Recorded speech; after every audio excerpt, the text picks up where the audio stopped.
Hello, this is AJ. Welcome to the vocabulary lesson for the art of power. Let's get started right away. Here we go. Our first word is subconscious. We've talked about this word already several times, so I'll review it quickly. Subconscious means the deep part of your mind. It's the deep emotions, the deep thoughts that they're not at the top of your mind. You're not thinking about them. You don't realize that they are there.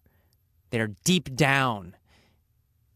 And then, of course, the other kind of mind or consciousness is your conscious mind. Your conscious mind is what you are thinking about right now. You know what you're thinking about. You can kind of see it or hear it in your brain. But the subconscious is deeper. You don't see it or hear it immediately. It's not obvious. So that's subconscious. Our next word is dormant. Dormant. So Thich Nhat Hanh said that, often these seeds of anger or the seeds of violence or the seeds of sadness and depression, often they are dormant. Dormant means sleeping. Quite simply, it means sleeping. So again, dormant. If the seeds are dormant, it means they're sleeping. They're not growing. They're not active. They're not awake. They are sleeping. So dormant means sleeping. You hear this word with volcanoes sometimes. We'll say it's a dormant volcano. A volcano is a big mountain, right? It explodes sometimes. Well, if it's a dormant volcano, it's a sleeping volcano. It's not exploding. There's nothing happening. It's asleep. Okay, so dormant. Again, dormant means sleeping or asleep. Our next word is formation. Formation. He says that when these negative emotions, these negative seeds, are fed or watered, when you give them energy, they become mental formations. So a formation is just a thing, an organized thing. So, in other words, they become real things. They become alive. They become awake. They become real things. So before, you had this seed of anger, but you weren't angry. It's down there. It's asleep. Nothing's happening. But then maybe you watch the news or you're around a lot of angry people. And then suddenly that seed starts growing, and now anger becomes real. It becomes a mental formation. It becomes a real idea. It becomes a real feeling in your brain, in your mind. So again, so formation is just something that is something that is real and organized, something that exists in reality. All right, our next word is manifest.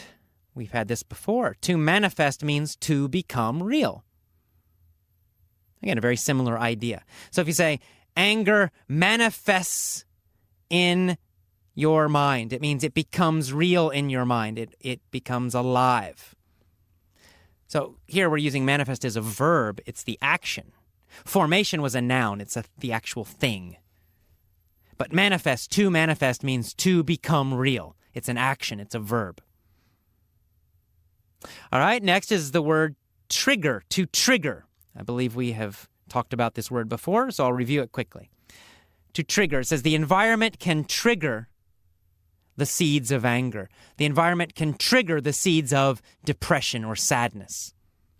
So to trigger means to turn on. To turn on. So before, the anger is asleep, it's dormant. Something happens, it triggers the anger, it turns on the anger. Now the anger is awake, now the anger is on. It was triggered. So again, to trigger means to suddenly turn on, to cause something to turn on. Our next word is craving. Craving. He says, if you live in a positive environment, then the seeds of craving are not watered easily. Craving means desire. It means wanting something a lot. Wanting. But it has a negative feeling. It's kind of a negative word. So it means wanting something that's not healthy, wanting something too much. So, for example, I crave fat foods. I crave lots of money. It means you must have it. You really, really, really want it. And you're constantly thinking about it. So here I'm using it as a verb, to crave. To crave means to want a lot, to want too much. It really has this idea of too much. You want too much. You're obsessed. So craving is a noun, and to crave, the verb. To want too much. Our next word is diligence. Diligence really means discipline. It means self-control, control of yourself, control of your thoughts, and control of your desires, and control of your emotions. It's discipline, self-discipline. So again, that's diligence. Diligence also has the idea of being careful, right? It means being careful. And the adjective is diligent. Diligent. If you say, he is a diligent person, it means he's a very careful person, right? Very disciplined, very careful. The opposite would be reckless, not careful. Just totally doing anything and never thinking about it, never being careful. That's the opposite. So diligent, again, means disciplined and very careful. Diligent is the adjective. Diligence is the noun. So Thich Nhat Hanh says, we need diligence to be happy. It means we need to have discipline. We need to control our environment more. We have to be careful. We have to be disciplined. We have to be controlled about what we watch and what we read. We have to be diligent about our friends. We have to be careful that we choose positive friends. We have to be disciplined. Okay, our next word is suppress. He says, be careful, don't water the negative seeds. But he says, also, don't suppress them. Don't suppress. To suppress means to push down by force. It means to use force to push down. So, for example, you feel angry. You're starting to feel angry, right? It's already happening. It's too late. It's happening. I'm angry. Arr! Well, if you suppress anger, it means you and you don't say anything, right? You push the anger down.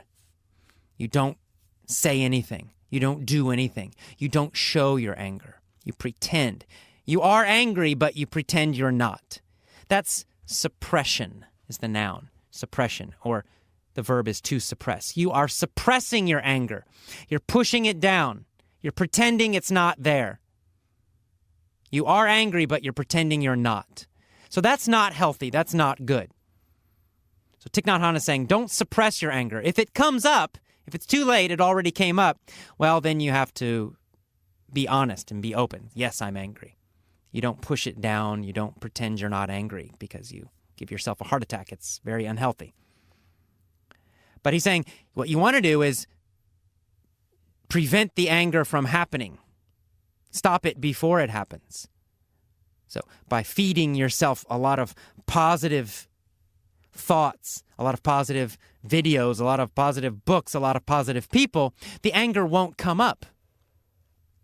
But if it does come up, don't suppress it. Don't push it down. Okay, and our final word is wholesome. Wholesome. He says you want to find a lot of wholesome influences. You want to find wholesome books. You want to find wholesome elements within you and within your environment.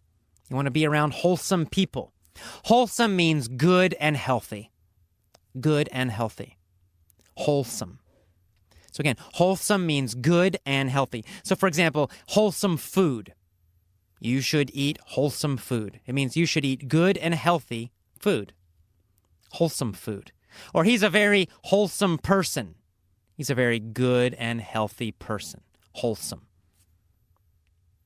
Okay, well, that is all for our vocabulary lesson for The Art of Power. Listen to it a few times so you understand the vocabulary, and then listen and focus on the other lessons in this lesson pack. I'll talk to you later. Bye-bye.